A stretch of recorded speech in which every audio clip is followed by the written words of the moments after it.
employees are nominated primarily by their peers. Department directors have the very difficult job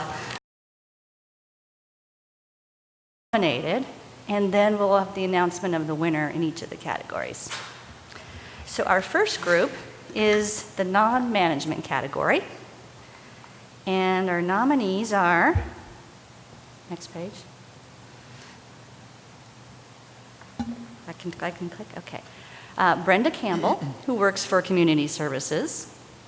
Tony Flood, who works in our finance department. Vicki Mayberry, who is a library assistant. Francis Martinez, who is our code enforcement individual. Rebecca Mollis, who works in police. Jackie Shallis, who works in the city manager's office. And Sarah Vonderheide, who works in the police department. We can give a round of applause to all those individuals who are nominated.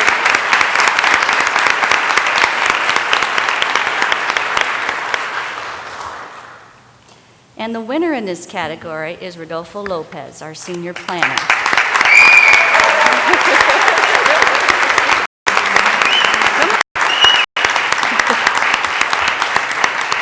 Hey, congratulations. So now I'm going to embarrass Rodolfo. He is a professional 110% of the time and goes above and beyond in any situation. He acknowledges everyone in the room in a positive manner and always provides a solution to questions asked of him. He represents the city of Maricopa to the best of his ability, which shows in the results of his work. He is a true example of excellence. Congratulations, Rudy.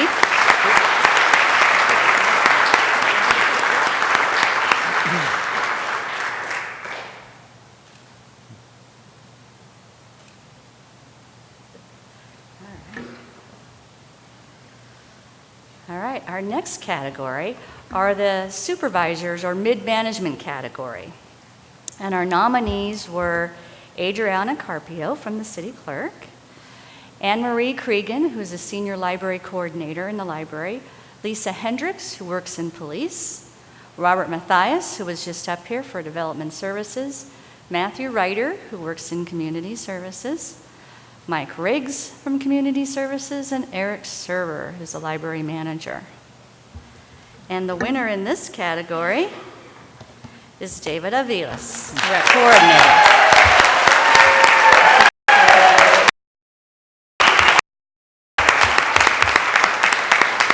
Congratulations, David. All right, now I get to embarrass David. He always goes the extra mile to ensure the youth and adults in the community have recreational opportunities and a place to play sports. Due to the high participation level of his programs and activities, David rarely gets a weekend off. He loves what he does and loves the people that he works with and serves. He has volunteered his personal time to coach a youth soccer team and a girls' volleyball team because there weren't any parents to take on the task. It was important to him that the children have the opportunity to play the sports that they love. David is an exemplary employee who gives his best to the community each day.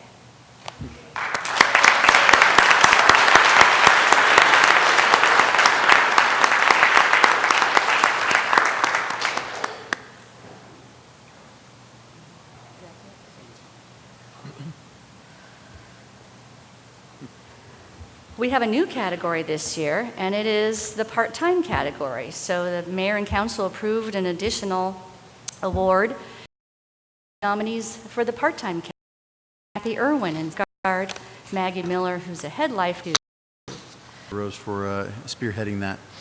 Just as a backup, on a Saturday, for those of you that just can't live your lives without playing Pokemon Go, we had a wonderful event at Copper Sky, and also had the opportunity to partner that with a veterans event. And in that process, the veteran group that was invited was able to charge $5 a head for a pancake breakfast that they hosted. They raised over $650. So a wonderful event. We probably had 500 people show up out spending time in the heat with families. And so you may or may not be into that sort of thing, but heck, even I got out there with my son and played a little bit of it. So it was a wonderful opportunity. And thank you, Councilmember Wade, for reminding reminding me of that. Again, that does conclude the report from the mayor and the report from the city manager. And at this time, that moves us to the call to the public. I do have 3 speaker cards. I will go to those first, and then I'll open up to anyone else in the public that wishes to address us. First and foremost, can we have Judith, please? Judith Zamont? Where did you go? There you are in the back, Judith. Come on up, state your name, and tell us what's on your mind. Thank you, Mr. Mayor. Good evening to Your Honor, the City Council members and city officials. I'm here today with 3 items of excellent news that have to do with the achievements of Maricopa artists and arts organizations. Number 1 is that in early September, we are going to see the opening of the inaugural gallery at Maricopa Public Library on September 9th.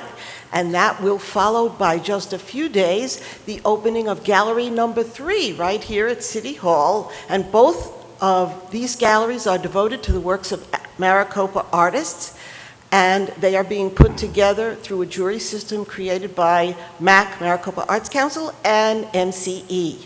The rubric for both galleries is the same: vivid color. We've been told you all want vivid color on the walls. We hear you.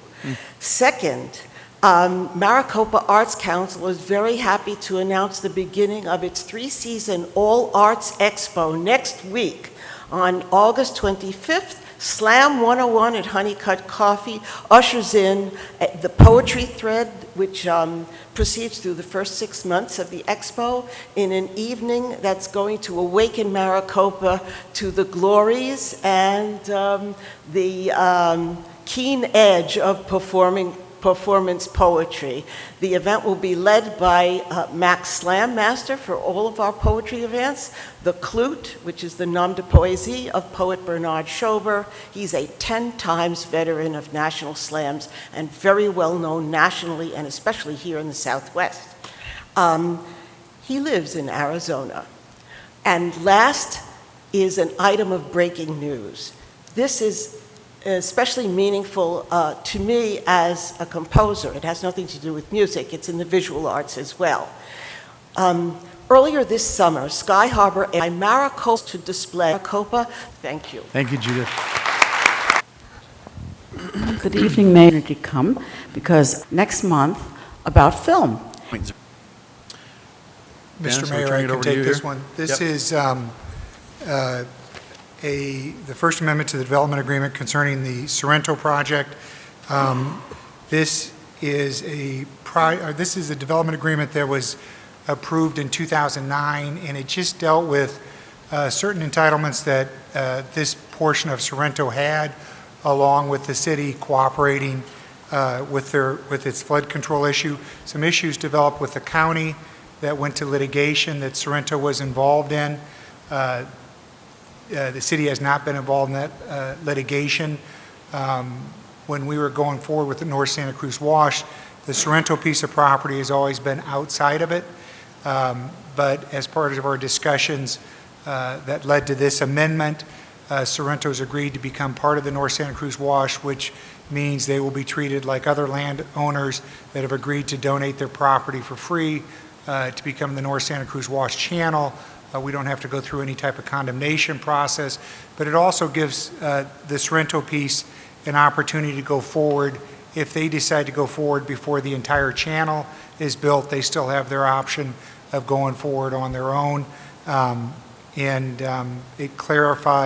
This also clarifies an issue that kind of arose about the city's obligations to Sorrento, and we're clarifying that we did not agree to be the floodplain administrator.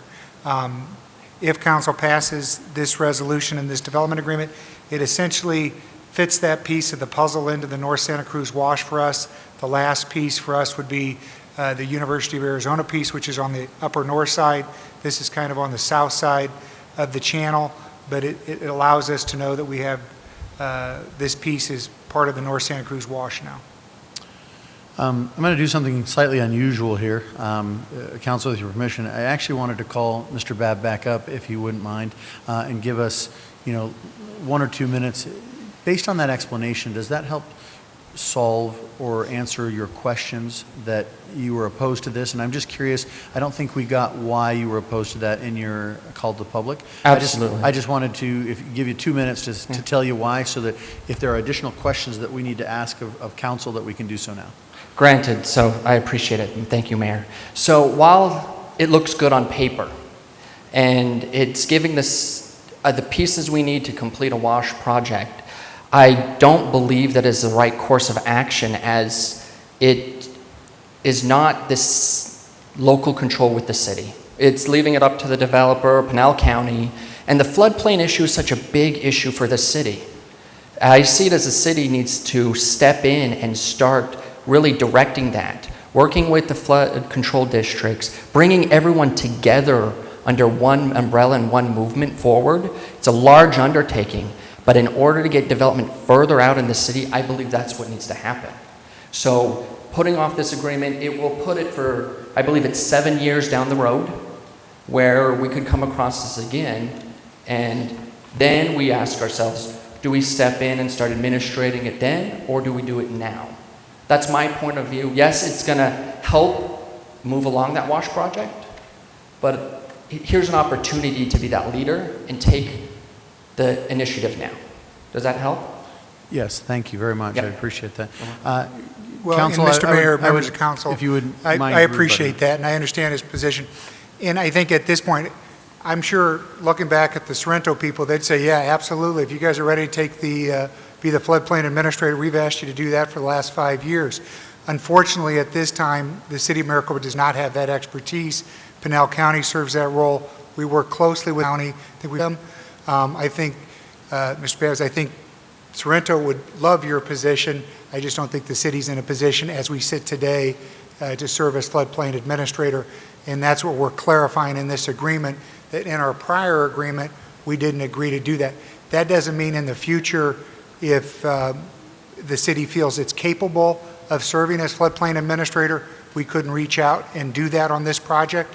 I'm sure you've encouraged Sorrento to ask us to do it again after tonight. But I think at this point, this agreement simply clarifies that we did not agree to that, but that doesn't mean we couldn't do that later on as the project is developing. So I appreciate giving me the opportunity to clarify that. Thank you. Councilmember Smith. When I think about the flood, oh, I'm sorry, what? Go ahead. Okay. When I think about the floodplain issue that we have in the city of Maricopa and how to resolve it, I think about, well, the first thing that comes to my mind is the Santa Cruz River Alliance. We all know that the Corps of Engineering is currently working on that. Maricopa is part of that. Pinal County is part of that alliance. It's a long-term project, but it's going to have a big impact on Maricopa. And when we get to finally see that, it'll be a big relief to many different elements of Maricopa. However, I also know that we have this particular development agreement with the North Santa Cruz. And in my mind, if we can solve floodplain problems locally in pieces as well, coordinating with the other types of alliances that we have, we're going to be in better shape, because that provides quicker resolution. And I would support an issue in that area that will help. As well, that to those efforts. In our first Tuesday of the following month. So with that, we will see you soon. Thank you for We being have with to us. go back into E-session. Mayor, we have to go back in. Okay. Move to E-session, Mr. Mayor. Thank you. Second. Motion and a second. All in favor, say aye. Aye. Aye. Motion carries.